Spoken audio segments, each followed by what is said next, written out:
Salam jumpa saudara-saudari terkasih dimanapun berada. Semoga kita semua dalam keadaan baik dan sehat. Dan semoga Tuhan yang Maha Baik selalu dan senantiasa menyertai kita. Saudara-saudari, pada sesi ini saya mau bicara tentang kriteria atau syarat untuk menjadi seorang prodiakon atau pelayan luar biasa komuni suci dalam gereja Katolik. Ini dikutip dari buku Marta Sujita dan Prasetya. Saudara-saudari, mengambil peran sebagai seorang prodiakon adalah sebuah panggilan, yakni panggilan dari Tuhan. Panggilan Tuhan ditanggapi dengan cara melaksanakan tugas pelayanan kepada umat. Prodiakon atau pelayan luar biasa komuni suci dipilih oleh umat dari umat, kemudian diusulkan kepada pastor paroki.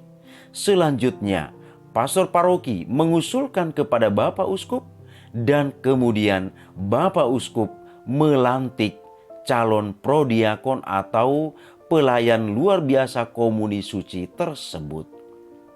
Saudara-saudari, tidak semua kaum awam dapat menjadi prodiakon.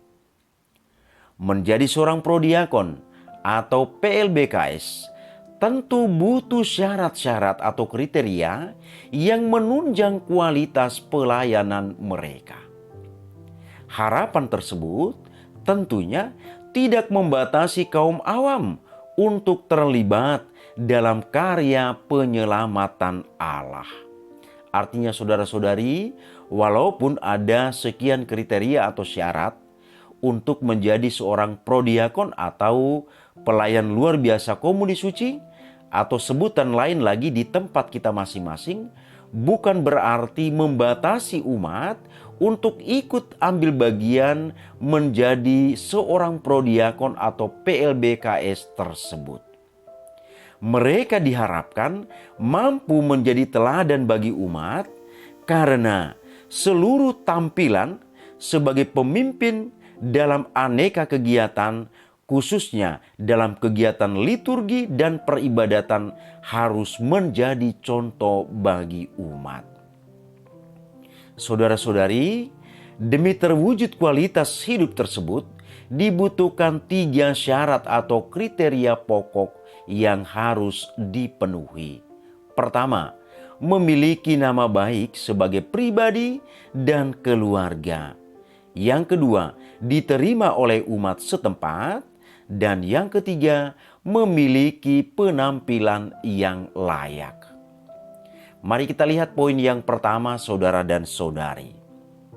Memiliki nama baik sebagai pribadi dan keluarga.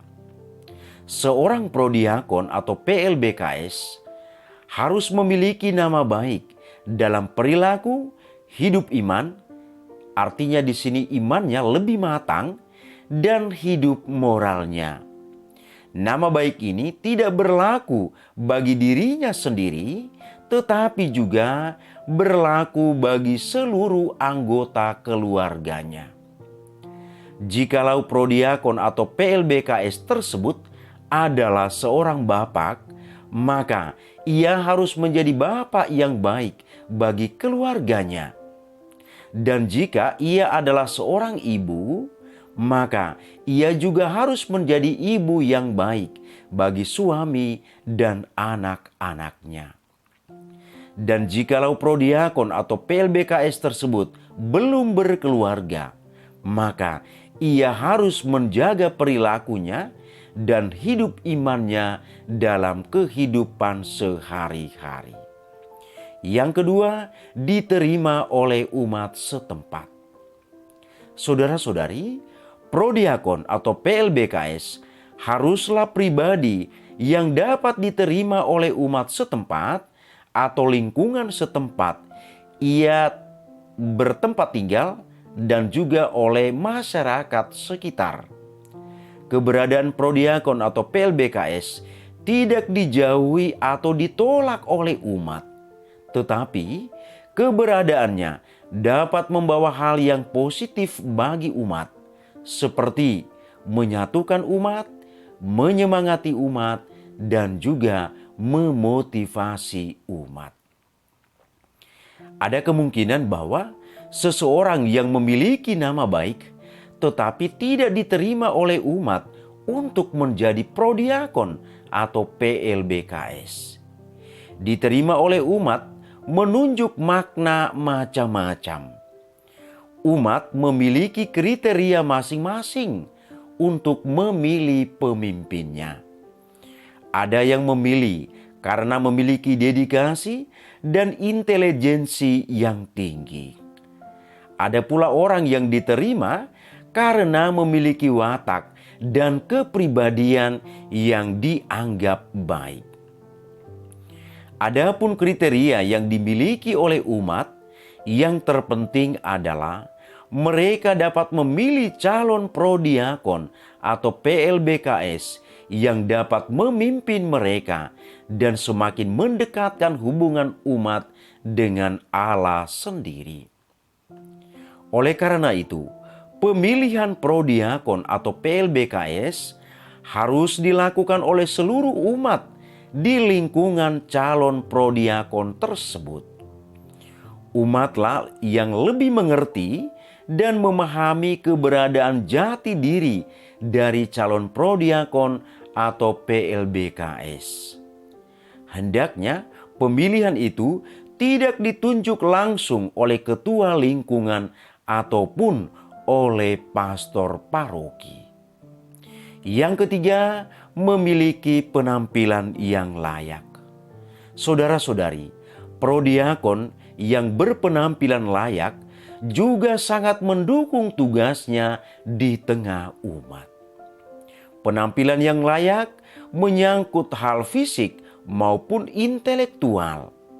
Secara fisik diharapkan masih dapat berjalan dengan baik, berbicara dengan jelas, masih dapat mendengar dengan baik, dapat melihat dengan jelas, dan masih dalam keadaan sehat sehingga tidak kesulitan untuk melayani umat. Sedangkan dari segi intelektual, mampu menangkap aneka pembicaraan orang lain dengan baik dan senantiasa memiliki ide-ide cemerlang demi pengembangan hidup iman umat. Penampilan yang layak, baik dari segi fisik maupun intelektual, mendukung tugas seperti kemampuan memimpin doa dengan baik, membacakan sabda Allah dengan baik, dan jelas dan juga dapat menyampaikan renungan atau khotbah dengan baik. Saudara-saudari, spiritualitas merupakan bentuk kehidupan rohani yang dituntun oleh Roh Kudus sendiri. Tuntunan Roh Kudus senantiasa menuntun mereka untuk selalu berkembang dalam iman, harapan, dan kasih. Spiritualitas hidup prodiakon atau PLBKS diperlukan dalam menjalani panggilan hidup sebagai seorang pelayan di tengah umat. Umat selalu menilai bahwa seorang prodiakon memiliki kualitas hidup iman maupun moral yang lebih baik. Prodiakon atau PLBKS yang memiliki cacat hidup akan membuat umat cepat bereaksi negatif. Prodiakon atau PLBKS diharapkan dapat menjaga nama baik keluarga, menjaga perilaku, agar tidak menjadi batu sandungan di tengah umat dalam pelayanannya. Demikianlah saudara dan saudari, sedikit informasi tentang pelayan luar biasa, dalam hal ini kriteria yang harus dipenuhi untuk melayani atau melaksanakan tugas luhur ini. Semoga bermanfaat bagi kita. Terima kasih, Tuhan memberkati.